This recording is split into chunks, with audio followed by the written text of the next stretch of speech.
அறிவியலாளராய் திகழ்ந்து அதிகாரியாய் மாறியவர். அறிவியல் தொழில்நுட்பத்துறையின் அடிநாதமாய் விளங்கியவர். அப்துல் கலாமை போன்றே அடிமட்டத்திலிருந்து அறிவியலில் மேல் வந்து அதற்கு பின் நாட்டின் அதிகாரியாக சேவை செய்தவர். பத்மபூஷன், பத்மஸ்ரீ என பல விருதுகள் வாங்கிய பல்துறை வல்லுனர். நமது கௌரவ விருந்தினர் முனைவர் டாக்டர் பி. ராமசாமி அவர்களை பற்றிய சிறு குறிப்பு. Whenever you ask a child what you want to become, most of the times the answer is I want to be a scientist. And here I feel great to introduce such a guest who has made the dreams come real. Dr. T. Ramaswamy, a remarkable scientist and leader who has made outstanding contributions to science and technology in India. Looking into his interesting educational background, he carried out postdoctoral research in energy from the prestigious Ames Laboratory, Iowa State University, USA. He further advanced his academic pursuits by studying electron transport phenomena at Wayne State University, Detroit. Additionally, he served as a visiting fellow at the University of Newcastle, further enriching his global academic experience. He has dedicated his life to research and innovation. He served as India's former Science and Technology Secretary, leading many important projects to advance scientific research in the country. Prior to that, he was a director of Central Leather Research Institute in Chennai, where his work brought global recognition to India's leather research. He is not just known as a brilliant scientist, but he is also equally a genius innovator. He holds 37 patents, of which 12 have been successfully commercialized. He has authored more than 220 publications, 8 chapters in books, and numerous general articles. His dedication to research and his profound contribution in his domain and his achievements inspire us all to work hard, stay curious, and strive for excellence in everything we do. Please join me in giving a big round of applause to welcome our esteemed guest of honor, Dr. Ramasami. Welcome, sir. Vanakkam.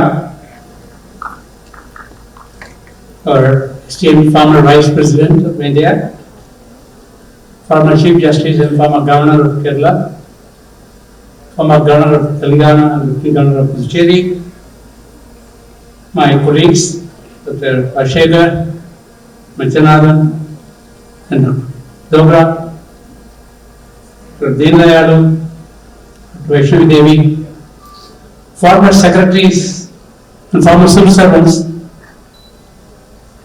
former students of this academy, present students of this academy, brothers, sisters, media, everyone in the house, very good morning to all of you.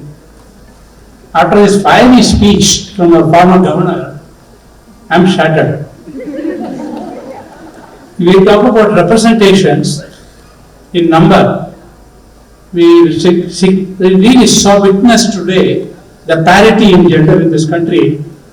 We had even now outnumbered have in number. I think you've made a very powerful impact on all of you.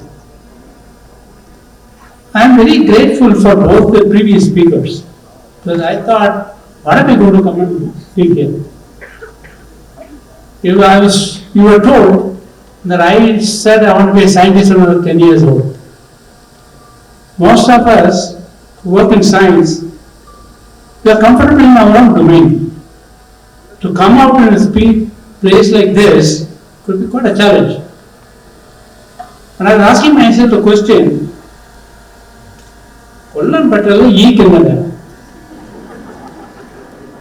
there is no work for flying in a speedy shop. But then, both my previous speakers brought about their experience in life. Of course, the former governor said, கடவுளுக்கே திருமணம் செஞ்சு பாருங்க. நான் கடவுளை பார்க்கல, I never married. Therefore, I am not going to talk about that kind of experience, but experience being part of something. And that's the more important part. Let me congratulate the Shankar IAS Academy on this momentous occasion of this 20 years. 20 is very special because you just move from the teenage to the young adult stage, 19 to 20. On this occasion, I thought I will leave some thought to the academy because there's a purpose to things. They are calling themselves a coaching center. Coaching is done towards a specific target, goal. You want to enter the civil service, you get a coaching. You compete among the equals and then you win the post. Entry in civil service to me is a beginning. But after you become a civil servant, your role changes. Your functions change. At that time, competence is not adequate. You need a character. Basically, those of us who are engaged in the nation building role, whichever role you want to do, maybe a politician, maybe a civil servant, maybe anybody, judiciary, all is a question of a nation building role. In that nation building role, what is more important is for those who take decisions have to bring character in the front.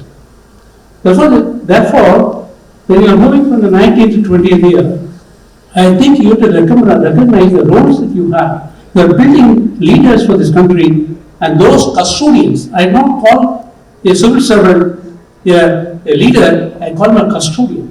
A custodian has to play the role that is expected of them to really maintain the character in the process.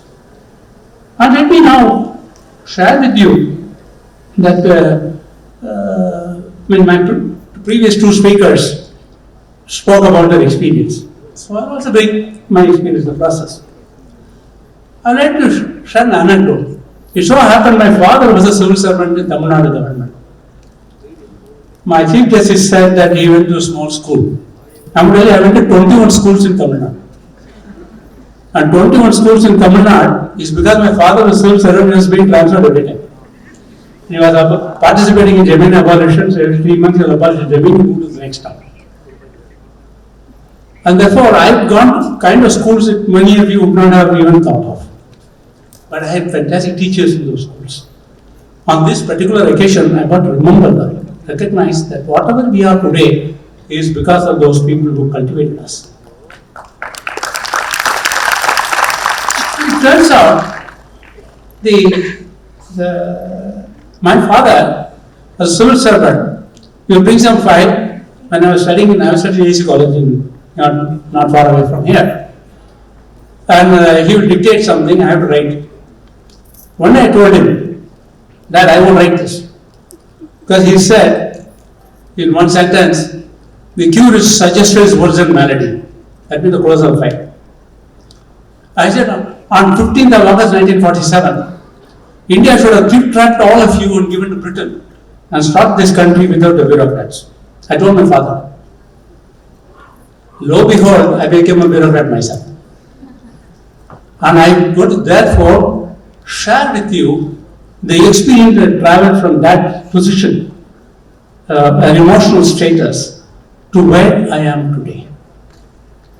Fundamentally, as a scientist, all of us are trying to focus on the purpose of things. Why do you do what you want to do? It's interesting that in this particular session, at the starting point, there's a reference to Stephen Hawking on the formation of the universe and the why of things. Why of things is our character in science systems, why things happen. Understand the phenomena, understand the process. Purpose of things and product of actions is a culture of most scientists. In civil service, it's a process and the procedures which become the most significant part. Therefore, those of us who were in scientific career initially felt there was a dichotomy in the character between the civil servants and the scientists. Because the process and purpose of things may focus different. Sometimes we remember that we talk about India's change, growing fast, and so on. Growth is an aspect which has a built-over stability. If there is change without a stability, there will be fluctuation. So the stability is brought by civil servants, which is essential for this growth to be sustained. It turned out that in the year 2006, I was asked to become the Secretary of Science and Technology of the Government of India. By coincidence, the Chief Justice retired in 2014 April, and I also did the same month and same year. We were together, I was there for 8 years as secretary. It turns out that the 8 years I spent in the government, I learned myself the importance of a civil service. Therefore, I'm going to speak to you about the role that many of you will play after entering into civil service. Is crucial. It turns out the growth process science is non-linearity. A scientist the same way 2 days together, that person is not good for science. You have to think differently. But for running a country, you need to have stability and there's a linearity, and what we call organizational memory, institutional memories, and so on. And I joined the Department of Science, and the second day I delivered a talk to my own colleagues. It turns out in this government, in the Government of India, the Secretary of Science has to come from a science community. So this one position, you need to go through this rigmarole of being a scientist. And I said, I put up a larger word, linear word, and put a smaller word inside, non-linear word. The non-linear word is science, art, poetry, all that comes a non-linear word. I'll put medicine also in that non-linear word. And the linear word is civil justice, jurisprudence, and so on. At the interjunction, the linear, non-linear words, there will be interfacial tensions. And the Department of Science has to resolve that interfacial tension. And exactly that's the role that I played in the Government of India. I'd like to share with you that I have been a scientist all my life. All my life. I mean, India is the only country which has a constitution talks about scientific temper as a citizen's responsibility. And citizen's responsibility is the scientific temper. Probably came from Buddha, but anyway, constitution. But having enrolled, in fact, I used to say science was my religion. As such an individual, to go into the government service, later part of my one's career, 2006, is too much of experience as a scientist, I realized if you want to bring about a change in this national dynamics, it is not one particular group of processes. I think the former governor was saying the team. I talked about collective endeavor. Nation building is a collective endeavor in which politicians have to play, civil servants have to play, and those of us who are in science and other technology streams have to play, all of us have to play together. In this collective endeavor, each one has a role to play and an important function to play. To me, it turned out, some of my friends used to ask, when my minister and I were in the same dais, I'll consciously underperform. And I will not speak the way I normally speak. One day somebody came to me, why are you doing this? I guess civil servants are like inner wear. Inner wear should not be visible. We should play the role of keeping the hygiene of this nation. So, in a political democracy, it's a people in political space have to be visible to public because they relate to public directly. And we have to keep the hygiene of the system together. It so happened, I don't want to repeat several occasions or anecdotes. I told you I went to 21 schools. I had 8 ministers.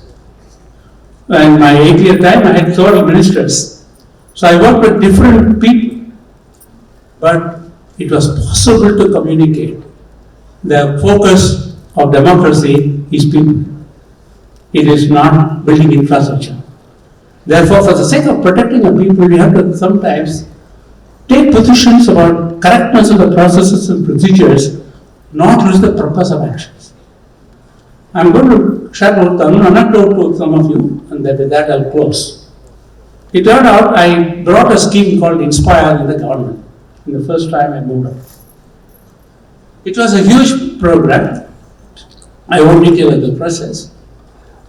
And in the government of India, the Expenditure Finance Committee, the chairing will be done for Science Secretary, not for Finance Secretary. And I wrote to my Finance Secretary, Secretary Expenditure, Sushma Nath. Sushma, you chair this meeting. Hey, you are Secretary, you can chair yourself. I know I can, but project is mine. I have to make a presentation. How can I chair the presentation? I present myself. It's not correct. I cannot approve. So she made me write and file, and she wrote no precedent, and she chaired the meeting. I won't go into the details of those. And I was making investment of 1,980 crores on that scheme. And I finished with an investment into hope, not into trust. She approved as proposed. And somebody asked, she said, the passion has left decision making in governance. Ramasami has brought it back, I'm going to approve it. And she approved it. And believe me, we put 4,400 crores into the scheme. It benefited 20 lakh children, 27 lakh children so far in this country. Fundamentally, the reason I thought I should share this with you, in this process of changing India, I think all of us have a responsibility and function, and civil servants have even greater function of ensuring the processes adopted are correct and they are rigorous and no compromise in terms of integrity. And those things being true, I think we would have done the service part.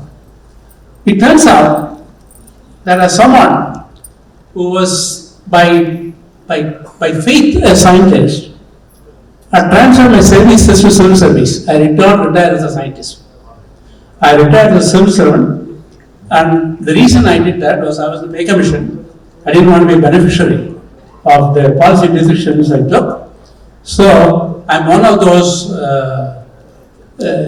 privileged persons who never had to go through the IAS Academy of Shankar and get a lateral entry without passing any exam. But I would like to close this statement with a statement. Among my entire service, the time I spent in Delhi as Secretary of Science and Technology gave me greater fulfillment because I was able to serve the country better. Thank you very much. Thank you, sir. We clearly see that you follow the path of Sir Albert Einstein. As he said, try not to become a man of success, but rather try to become a man of value. Thank you, sir, for guiding us in the path of success with values.